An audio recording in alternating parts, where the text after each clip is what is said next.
All right. Everybody, again, thank you for checking with me earlier regarding to the Google Meet. So right now, what we're gonna do is I'm gonna go over the PowerPoint notes for nerve and reflexes. Okay. So again, when you do PowerPoint note, right here,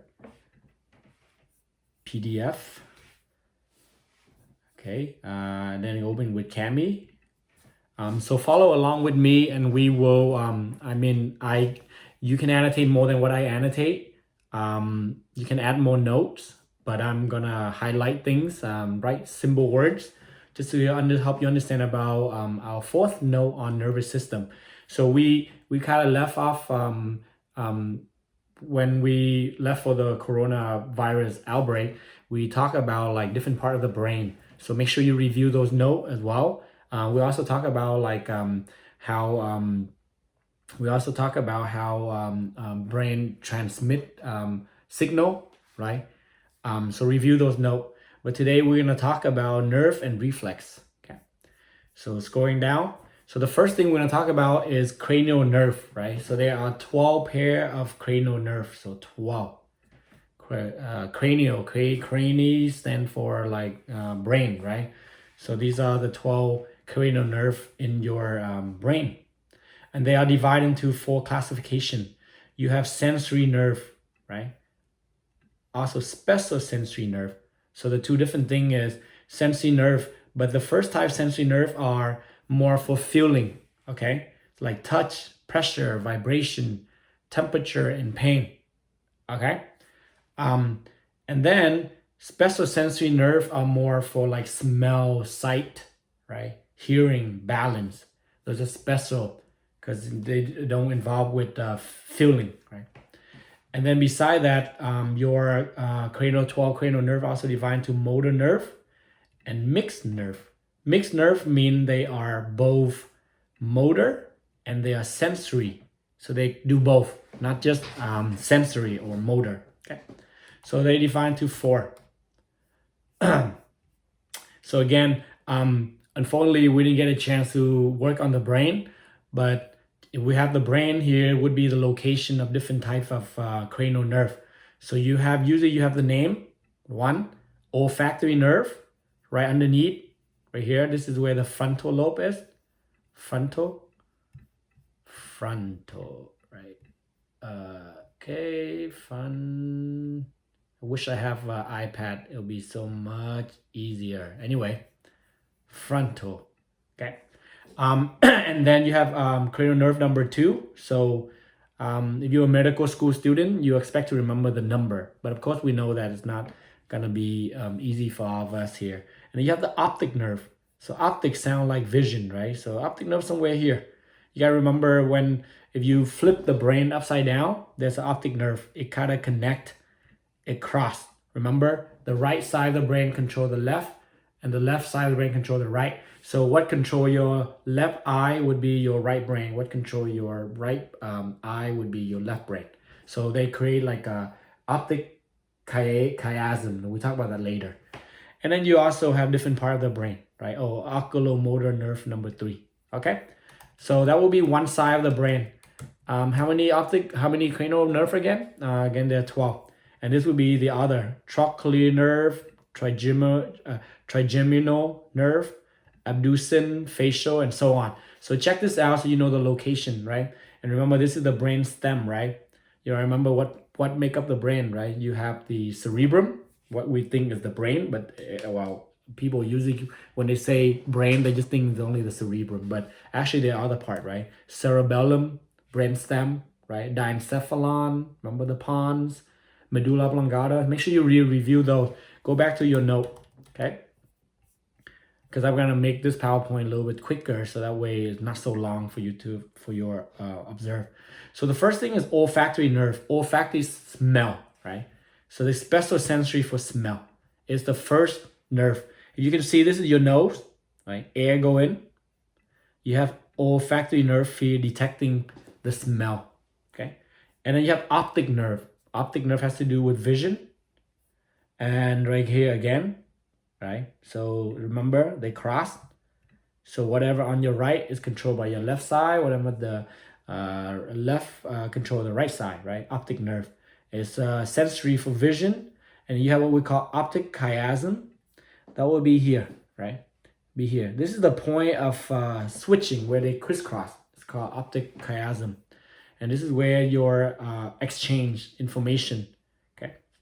Remember what connect the left hemisphere with the right hemisphere. You gotta remember is what connected, right? That's the corpus callosum, right? Corpus callosum. So make sure you check on that.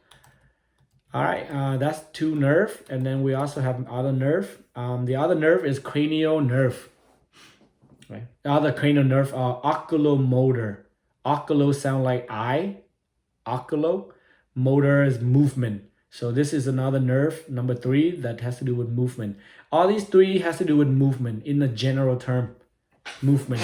But what I need you guys to do is go and search it up. How are they different from each other? Okay. Ocular nerve. If you look at the picture here, you see oculomotor nerve right here.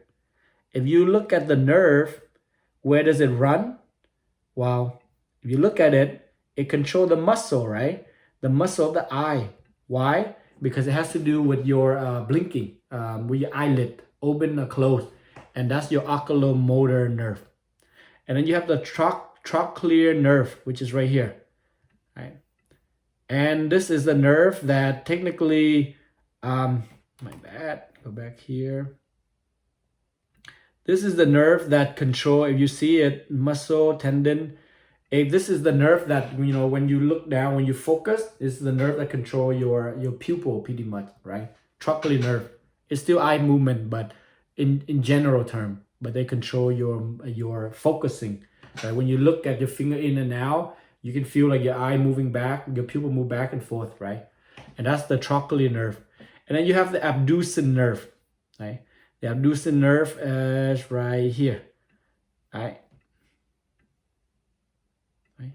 Apt mean reduce, subtract, right? Apt mean apt. So this is subtract. This is the nerve that make your eye come in or out, right? You know, some people can pop their eye in and out. So that's the abducens, right? Reduce, inward. But anyway, general term is all these 3 nerves control your eye movement. All right. Beside that nerve, let me clear this. We also have trigeminal, trimin 3, right? And these are what we call mixed nerve because they are part sensory and motor. And that has to do with the face. Beside the face, you also have facial nerve as well. Also a mixed nerve, sensory and motor. So what is the difference between them? So what is the difference between them? Well, your trigeminal nerve are more for your mouth movement, your even though it's sensory and motor, but more for your mouth movement. Your facial nerve are the one that actually control with your expression of your face. So this is, I'm doing my facial nerve controlling it. Even though they look like very alike, right? This is more like expression.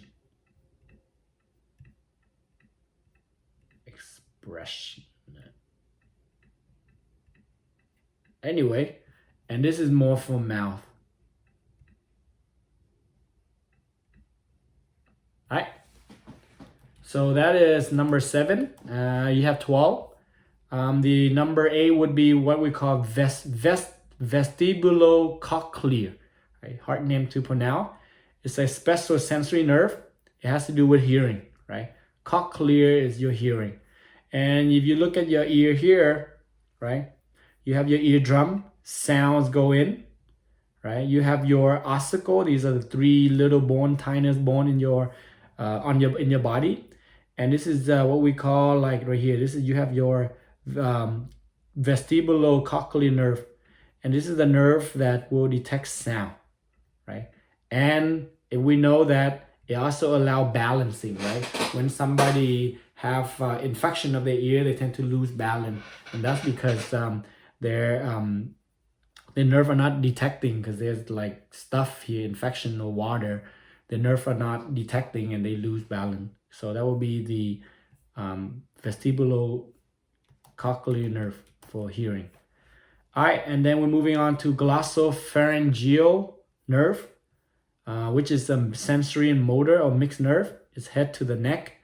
This is the nerve right here. Is connect to the underneath the pond.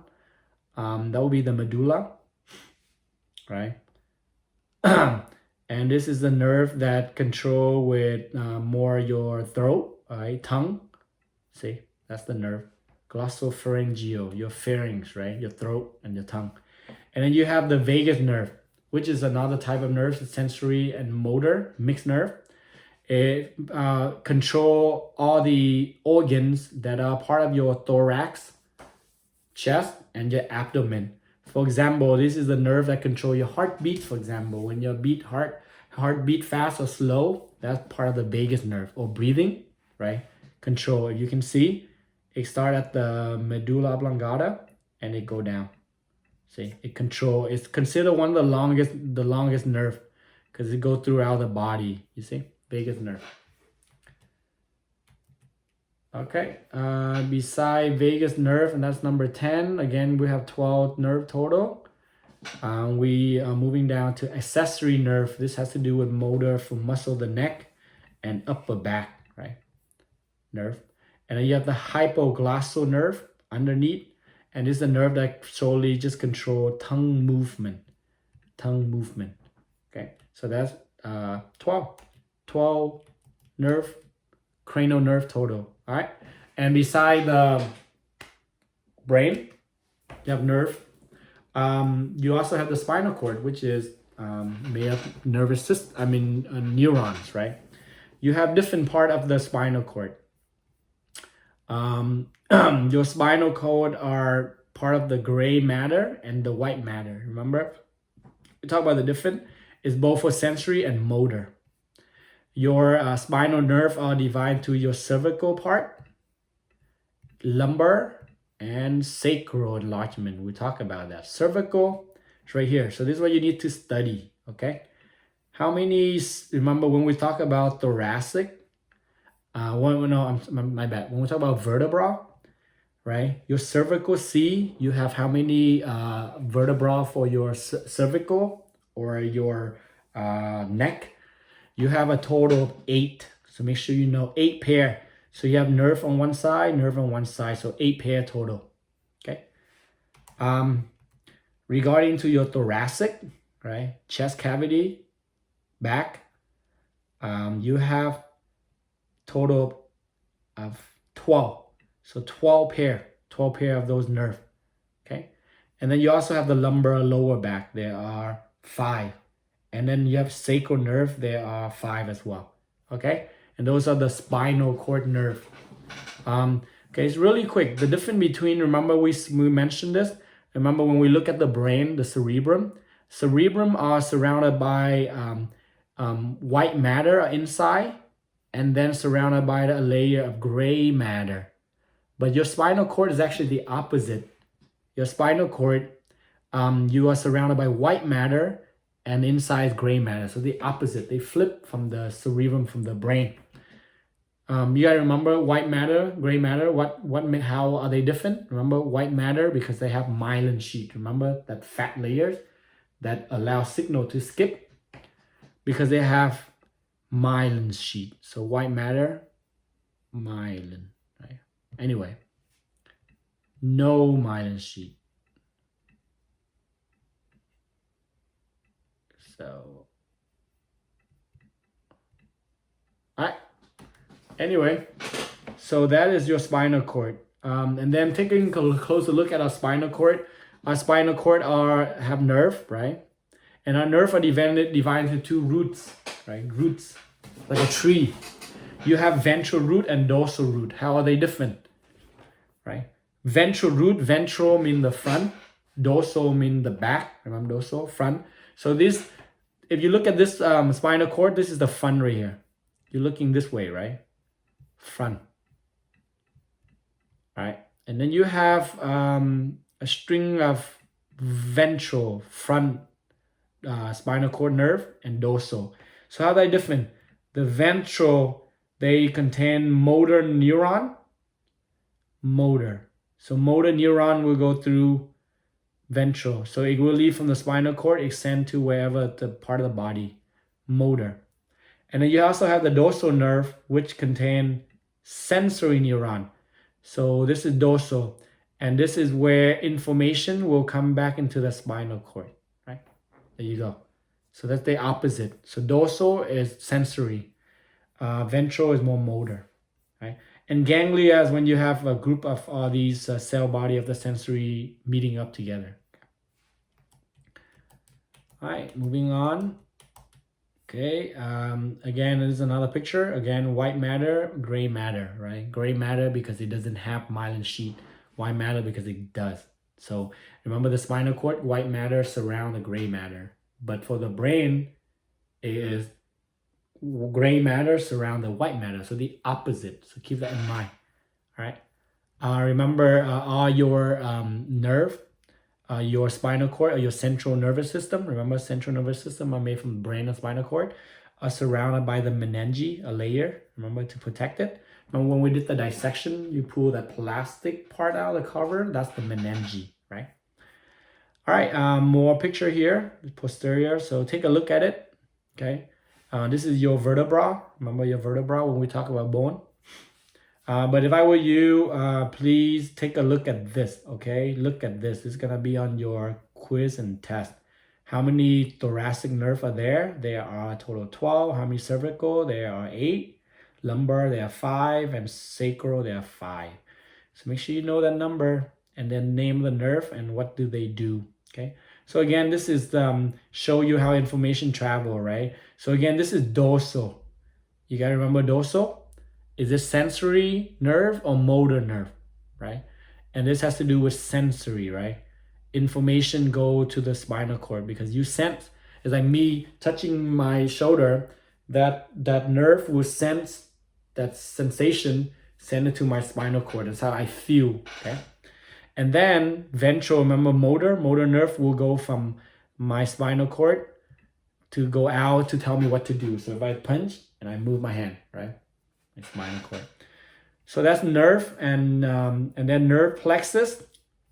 Nerve plexus is technically, to make it simple, it's another name where you have different nerve fiber come together. So that will be, this is one plexus right here. See, all these nerve hang out. There's probably another plexus, right? Different nerve hang out. And this is C, so cervical, all the nerve, right? All the nerve ending. Interwoven network of nerve fiber. So by the way, before I finish the note, don't forget, you have your vocab list. Please check out the vocab list, study, and use this note to fill out the rest of the part, right? Hypothalamus and all that stuff. Dorsal, ventral, so keep that in mind, okay? All right, and you have different nerve, network of nerve. You have cervical, right? The cervix. Neck, brachial. Remember what is a brachial? Brachial, antebrachial, arm, forearm. Lumbar is lower back, and sacral is your sacrum, right? Where your tailbone is. All right, just some quick fact about neuron, right? Sensory neuron, there are about 10 million sensory neuron. A job is to deliver information to the central nervous system. And remember what make up the nervous system? Brain, right? Brain and spine, your spine. I wish I have some writing things, spine. And then you have the motor neuron, which are 500,000. So very little. So you have more sensory neuron in your body than motor, okay? Its job is to deliver to your muscle to make it work. And then you have 20 billion interneuron. Remember what is interneuron? These are the neurons that connect. So you have sensory, interneuron, and motor, right? And majority, most of your interneuron in your brain and your spinal cord. And there's a lot of them, 20 billion, right? Their job is to plan things out. Like this is technically our interneuron, right?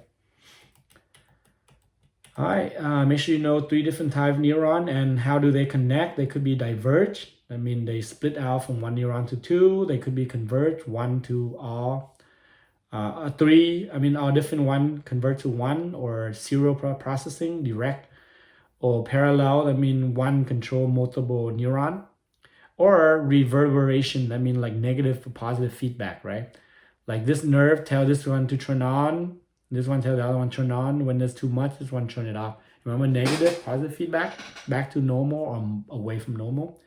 And I want to talk about reflex, right? Ooh, let's do 20 minutes already. Reflexes.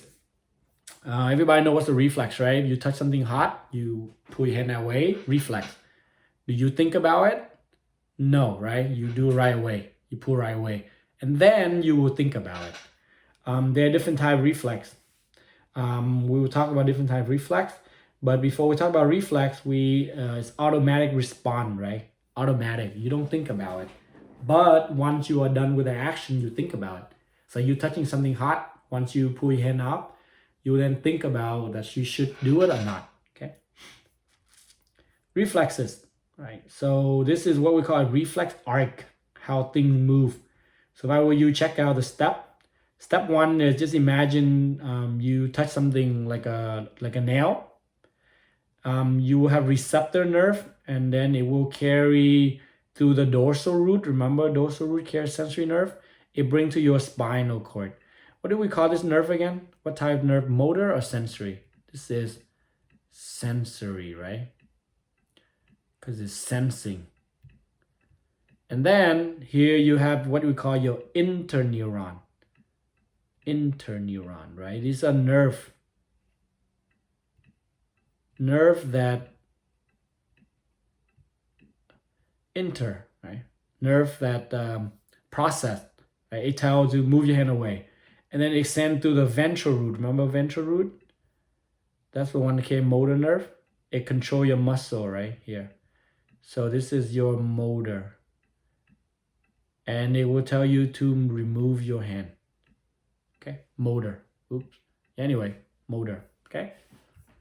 Moving on. Reflexes. There are different type of reflexes, right? We learned about reflex in biology. But there are different type of reflexes. You have developmental reflex, that means you develop over time. Respond reflex, that help you to respond to the environment. And then you have complexity, like different things, how they connect and where they process. Developmental reflexes, there are two types. You have innate reflexes. Innate means it's in you already, like in a baby. It's genetically determined. You didn't born with it. You didn't know how to reflex, right? It's kind of like taking a pacifier and putting it near a baby lips. It will have a innate response by sucking onto the pacifier. That's innate response. And then over time you also learn, right? Reflex. It's like a ball come at you, right? Or touching something hot, you will reflex. Or playing basketball, something throw at you, you have to practice, and you get better at it. And then you also have respond to your reflex. Somatic reflex. Somatic, remember, is not autonomic. It's the opposite. Somatic is something you think about and it works. Like controlling your skeletal muscle, right? And then you have autonomic reflex, like your organs. It will automatically control things. You have monosynaptic, that means nerve reflex that are connected by one synapse, one connection, or multiple. And then you also have spinal reflex, right? Reflex that are controlled by the spinal cord only. Or you have cranial reflexes, reflex that you think about it. It's like training, right? I want to train to endure heat. Then I will use my brain to create a reflex that I will touch, move, right? Or playing basketball, right? You learn something that my brain has to process the information before you get better at that reflex. All right, I'm gonna fast forward so that way we have enough time. And again, this is a reflex art. There's different type of reflex. Again, this is stretch reflex, right? You've seen this before. You go to a doctor, right? They take a little plastic hammer. That's what they call. I think it has a different name. They hit it. Your spinal cord will detect this, send signal, tell you to stretch or kick, right? Stretch. Leg stretch, right? Not flex. And then besides stretch, you also have flexor nerve reflex. I mean, you flex, right? Pulling back, not extending, pulling back. Same thing, touch something hot, you flex, right? Flex, stretch. Okay, so check that out. The brain can alter spinal reflex, right? Spinal, but ultimately the brain is what control it. The brain can inhibit a spinal reflex. Like just imagine touching something hot, right? Normally you will reflex. Your spinal cord will tell you to pull it away. But your brain can tell you, I'm training. I want to see how long I touch something hot, and you will leave it there. So that's what we call brain inhibition. Speaking of inhibition, we want to talk about a Babinski reflex. Sound interesting. This is in infants, right? I'm not sure you notice. You have any baby brother or sister? What you do is, it may indicate if your central nervous damage in adult or not. Okay, we'll talk about Babinski. So a Babinski reflex is what I will call a plantar reflex. Plantar, the bottom of your foot, sole of your foot. Normally, when you run something underneath your foot, you will curl in, right? That's when you're an adult. But if you don't curl in, that means there's some type of damage to your central nervous system if you're an adult. But the baby, on the other hand, their brain has not developed well yet, so they don't have inhibition. So instead of curl in, they will extend, right? They will have this one, right? They extend it out. And that's not because they have a problem with their brain, just their brain is not connected yet. So they cannot inhibit that motion. So instead of curl in, they extend. And that's what we call a Babinski, all right? So I try to keep it under 27 minutes, but no, I still have to hit 27 minutes. Summary, make sure you do all these things. All right, review for the note because you are going to have a Kahoot on Wednesday on this note. So again, thank you for joining in. I know you rather hear me talk in front of you. Me too, but we have no choice but to do this. All right, thank you. Okay, bye-bye.